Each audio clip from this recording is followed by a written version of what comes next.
Welcome back, guys. My name is Dr. Konstantin Lukin, and this Off the Couch with the Psych Guys. Always, I'm here with Timothy Meyer. It's just, again, it's feeling like a lot of people are experiencing depression and anxiety together. As you know, there's so many people calling in, and they're almost like lumping it together. Yep. In today's world, it feels like it just rolls off your tongue. I'm depressed and anxious, right? Yep. A lot of people don't even separate the two. So I'm wondering, are you seeing that? At least that's what I'm hearing when I'm triaging patients. Is that something that's coming up for you? And if so, what's the message there? Do we take time to tease it apart? Do we just let it be? Like, what are your thoughts on that? Yeah, I think it goes together a lot. I don't quote me on any numbers because I don't know, but the comorbidity of the two of them happening together, it's high, right? And so it's interesting, right? Because when you think about depressed, you think about, sad and down and lack of motivation and lack of energy, not enjoying things, right? I kind of picture like the person staying at home all day, laying in bed, not getting up to take a shower.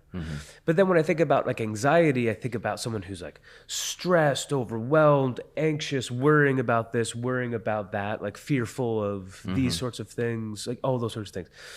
Right. So when you look at them separately, they seem kind of different, but it's interesting how often they happen at the same time. What are your thoughts on that? Because you're right. Sometimes when we do take extremes, right, like staying in bed, super anxious. But I feel like once you get even closer, even moderately or mildly, there's just a lot of similarity that I really like the way you pointed out how that could present itself and what you do in treatment. Yeah, and again, so even again, like diagnosing, like one is a mood disorder, one is an anxiety disorder, but we see them happen together all the time. So it kind of, I don't know, like it makes me wonder, like, is it the same thing? Right. Like, or are they two separate things? Are they the same? Are they just two flavors of different things? So it's interesting to think about it that way. So, when I'm working with someone dealing with both depression and anxiety, which again happens a lot, right? I kind of like to explain it this way. So I'll explain it two ways. So one, if we're looking at depression, a big thing in CBT is behavioral activation, right?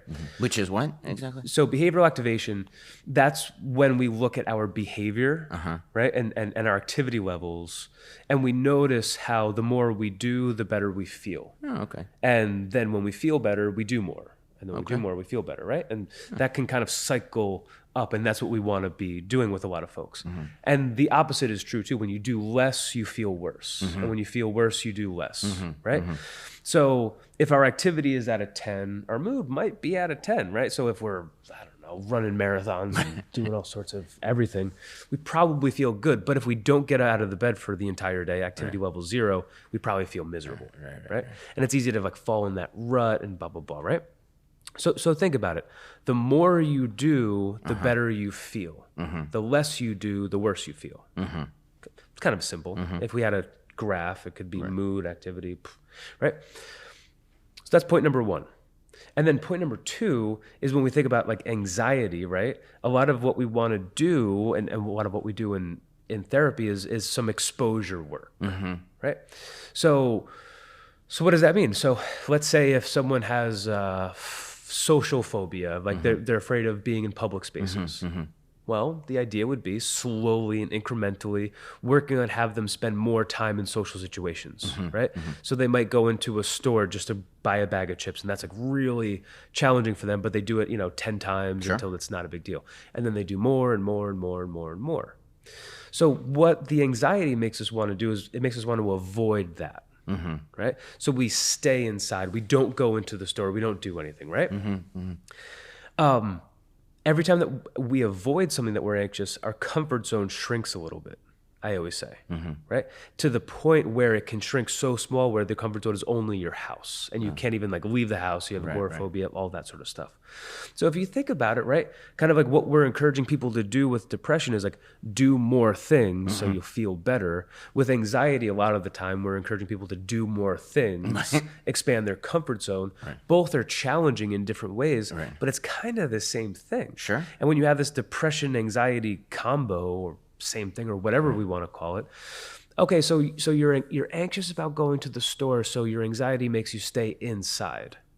And you feel really down and depressed and you don't want to do anything. Right. So these two things are kind of coming together, and all these overwhelming feelings are kind of keeping people stuck. Sure.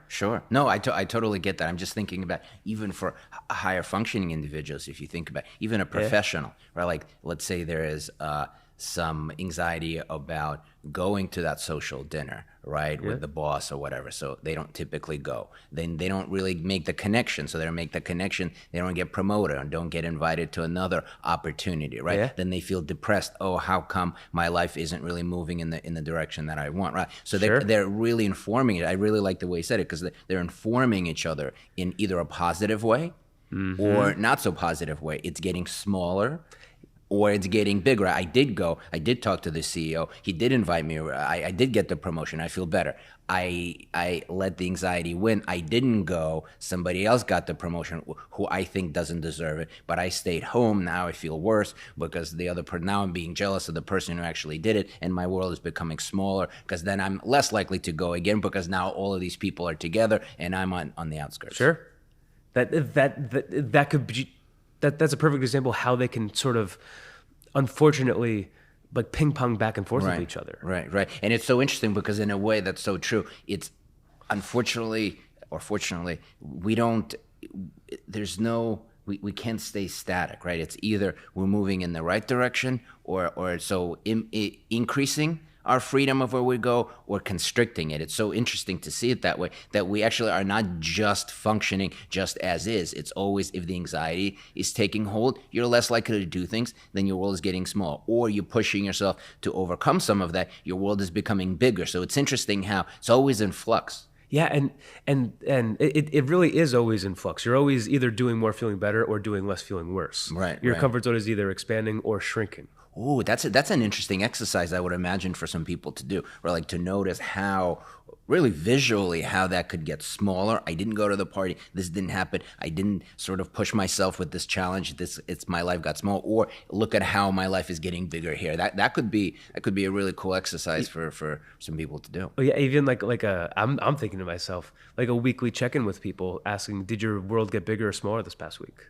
Ooh, that could be a good Maybe thing. I'll Just start adding that's not bad. Actually, see, we're creating a new treatment approach as we speak, because I think that it's simple, to the point, and it is the common theme between the two sort of disorders, if you will. Another thing that I always notice is that if you're, let's say, sitting in the moment of today, right, and you're looking back at your life and something didn't work, or you don't like what you're seeing, we usually feel sad about it, right? I feel sad that I don't have friends. I feel sad that I didn't get that job. In the past, I made so many mistakes and I'm sad about it, right? Versus if you're sitting today and you're having those experiences and then it informs you how you look in the future, then what if it continues not to go well? What if I don't get invited to that party? What if my boss doesn't like me? What if I won't meet my mate? What if I don't make enough money, right? Notice, to me, like, you're sitting in the present, and it's really the mindset that you have. It's where you're looking in time. You're looking bad, probably going to be depressed. You're looking now, I don't like what I'm seeing, probably going to be depressed. You take the same mindset and you just like shift it into the future, because you don't know the future. You would say, like, but what if it doesn't go well? Right? It didn't go well. It's not going well, right? That's more like sadness. And the same thing, what if it continues not to go well? Notice it's the same thing, but now you're just worrying about it because you're going through permutations, worries about, like, well, how it's going to go bad. And if this goes bad, what am I going to do if it goes bad, right? Notice, again, we're just taking the badness from the past, from the present, just kind of worrying and informing the future. So to me, even from like a cognitive point of view, like the thinking point of view, it's kind of very similar. It's just a matter of time and where you look. So I could see what you're saying, because that's another similarity to me. It's just how you see time, and that sort of informs it. So to me, if people can start thinking of it that way, even some medication, there's some specific for anxiety, but there's a good amount of medication that's pretty much the same. Right. They talk about neurotransmitters are pretty much, the same that are involved. So to me, not to say that there are some for anxiety, so don't specific for anxiety, but there's a lot of medication that could be applied for both. And I'm wondering what we're talking about is there's this overlap, and if people begin to see it that way, it's a great check-in, because all you have to say is, like, did my world get bigger or smaller, right? Like, it doesn't, in the grand scheme of things, whether it's because sadness, because you're sad or anxious, it's important to know, but Yep. also the most important part, did your life get bigger? Yeah, yeah. It really is. So like SSRIs, right? They're called antidepressants, but so many folks are prescribed antidepressants when they're anxious. Right. And back in the day when I was in school, when I heard that, I was like, huh, what? And even patients think that all the time. And I explained, I was like, yeah, it works on both. Right. Really weird. So it's just for people to maybe give some more thought about it, and seeing some of those similarities, and seeing what is it that you want to get out of the two issues that you might be having. And often maybe people are not saying it, that I want my life to get bigger, but it sounds like in a way that's what they're saying. I haven't met a person that I could be with. Well, it would enlarge in your world if you are with somebody else, right? Yeah. If you're more in shape, it would enlarge in your, because you're going to be able to do more physically. Or if you go to school or make that connection, your life is going to get bigger. Yep. Right. So if we could think of it in those relatively simplistic terms, I really like it as a daily or a weekly check-in. Yeah, and also, that feeling that we get, and those are some of my, favorite meetings with people. Like, let's say we prescribe some exposure homework, and they're like, oh man, this one's going to be really tough. And he's like, yeah, it is, right? But they come back and they're like, I was able to do it. Right. It's like, oh, good, right? That feeling that we get, like when we step out of our comfort zone. Like, Right. I didn't think I was going to be able to, I don't know, be in that elevator, but I did it, right?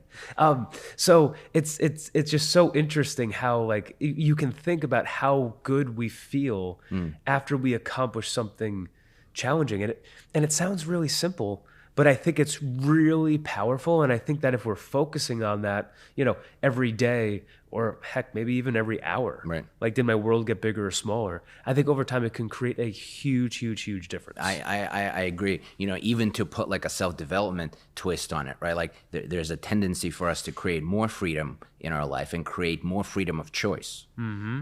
Right. So there's a tendency for us to like when we have that, right? When we have options, right? If you think about people, we have more options, we feel better. We have limited options, we don't feel as well, right? So even this idea about bigger or smaller, depressed, anxious, you're getting freedom of choice is getting bigger or smaller, right? And again, because it really, to me, attunes to a big part of who we are and what we look for. So even if you're looking from a clinical standpoint, to me, even if you're looking from a self-development, spiritual point, you're still coming back to this idea, bigger or smaller, and whether you have the option to do what you want instead of being crippled by, overwhelming anxiety or depression. Yeah. And I think that really sums up the call to action here. Yeah. Yeah. Tune in, be mindful, take a look at like how much we're doing, if our world's expanding or contracting, and really check in with yourself on that. Right. It can do wonders. Yeah, and I think so. Again, it doesn't have to be huge. It doesn't have to be today you're sitting at home, tomorrow you got your doctorate, but it could be one small step at a time, thinking and how your life is in sort of this sense of fluidity. And if you can consistently begin to increase your life and tapping into your freedom of choice, I think you could do wonders. Yeah. So there you have it. So That's right. So thanks as always, guys, for tuning in, and we'll catch you next time. Yeah, take care, guys. Bye.